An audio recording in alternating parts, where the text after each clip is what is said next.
Boa tarde. Vamos iniciar hoje o nosso estudo sobre a principiologia geral do direito, ou seja, vamos falar sobre os princípios gerais do direito. Pois bem, o que são esses princípios? O que significa isso? Pois, olha só, quando a gente fala em direito, em princípios gerais do direito, a gente quer dizer, ou a gente está tentando mostrar aqui, uma condição ou condições de existência do próprio direito ou de justificativa do próprio direito, tá certo? Então, esses princípios gerais do direito, eles regem o direito de forma geral. É óbvio que alguns se aplicam a determinados ramos, outros se aplicam a todos os ramos, outros se aplicam a vários ramos, tá certo? Mas a principiologia do direito, ela serve como ponto fundante e fundamental da própria norma jurídica, principalmente no direito positivo. Mas nós vamos ver isso com mais calma durante a aula, tá certo? Então, vamos aí à nossa aula de teoria geral do direito. Enquanto a gente fala de teoria geral do direito, né, e antes da gente começar propriamente a aula, eu vou falar para vocês que nós estamos esperando vocês, né, no Platão Virtual, no webinar, para a gente tirar dúvida. Mas é muito importante que vocês efetivamente participem do webinar, tá certo? A gente tem visto assim, muita gente assistindo o webinar, mas pouca participação efetiva quanto a tirar dúvidas e tudo. Então vamos tentar dar uma agilizada nisso aí, para que vocês possam ter um aproveitamento melhor da aula, tá certo? Nesse ponto aí depende de vocês. E eu fico aberto a sugestões também sobre modificações aí no tema. Pois bem, vamos lá. Princípio geral do direito.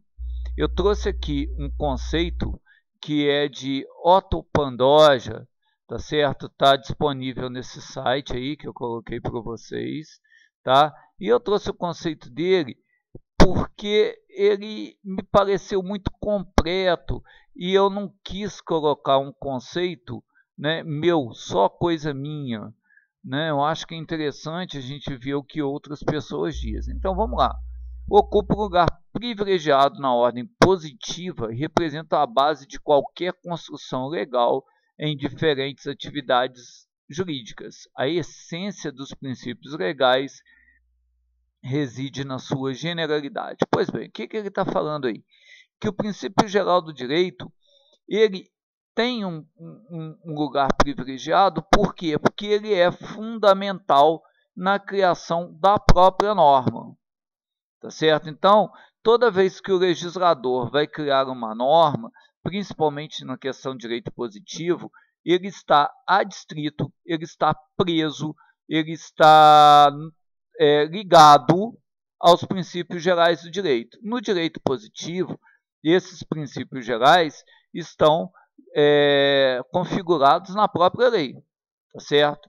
No direito subjetivo, ou seja, quando a gente fala em direito costumeiro, esses princípios gerais de direito, eles estão configurados na própria ordem social, né? Então eles são mais sentidos, enquanto no direito positivo eles já são expostos, né? Eles estão positivados também. Pois bem, isso ocorre em todo o direito positivo? Sim, em todo o direito positivo, inclusive no nosso, que é um direito positivado, a gente não tem dúvidas disso, né? E quando eu falo em direito positivado, eu falo que o nosso direito é escrito, ele é imposto pelo Estado em determinado local e tempo. Nós já falamos sobre isso, né, quando a gente descreveu a diferença entre direito positivo e subjetivo.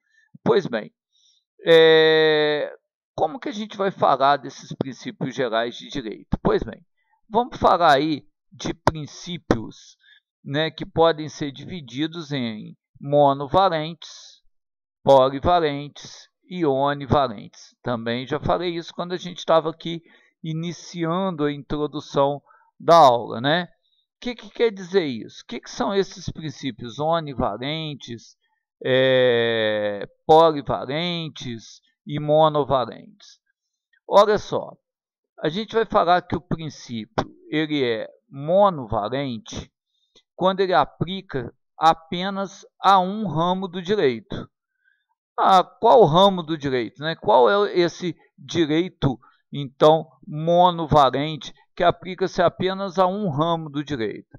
Um exemplo que a gente tem de princípio monovalente, que a gente pode citar aí, é: ninguém será.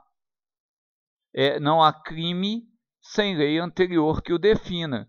Por que eu posso falar que isso é um princípio monovalente? Porque ele só vai se aplicar ao direito penal.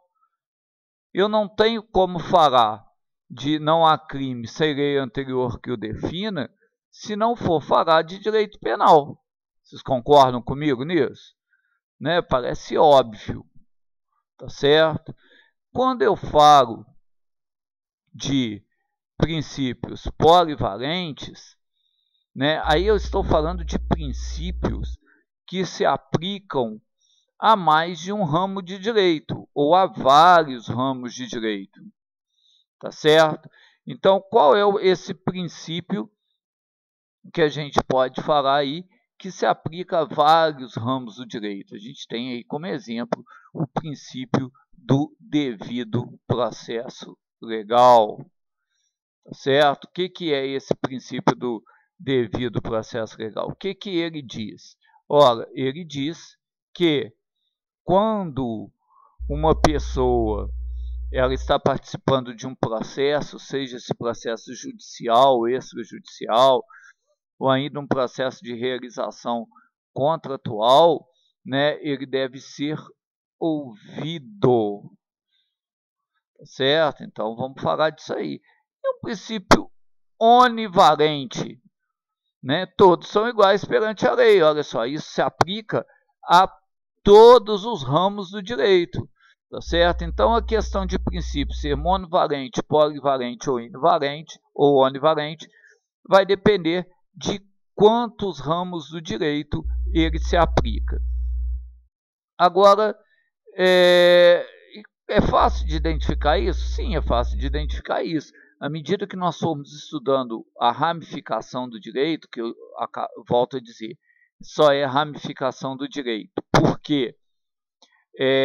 Para facilitar o aprendizado, né? Porque a gente tem que ver o direito como um todo harmônico, mas quando eu falo em ramificação do direito, eu vou perceber que alguns princípios, por exemplo, se aplicam mais ao direito penal, como eu disse, não há crime sem lei anterior que o defina.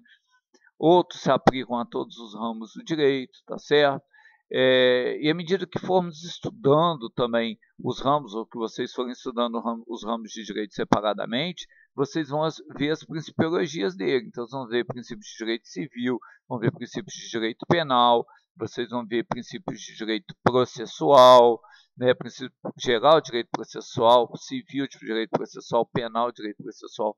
Então, todos os ramos terão os seus princípios e vocês vão ter o prazer de estudá-los aí, e espero que da melhor forma possível. Mas como que a gente vai identificar esses princípios? Pois bem, quando eu falo de princípio, eu também já falei disso aqui, os positivistas colocam os princípios na própria norma. Porque, olha só, se a norma é o máximo da exigência que eu posso ter, o princípio tem que estar na norma, tá certo? Então, os positivistas colocam o princípio no próprio ordenamento jurídico.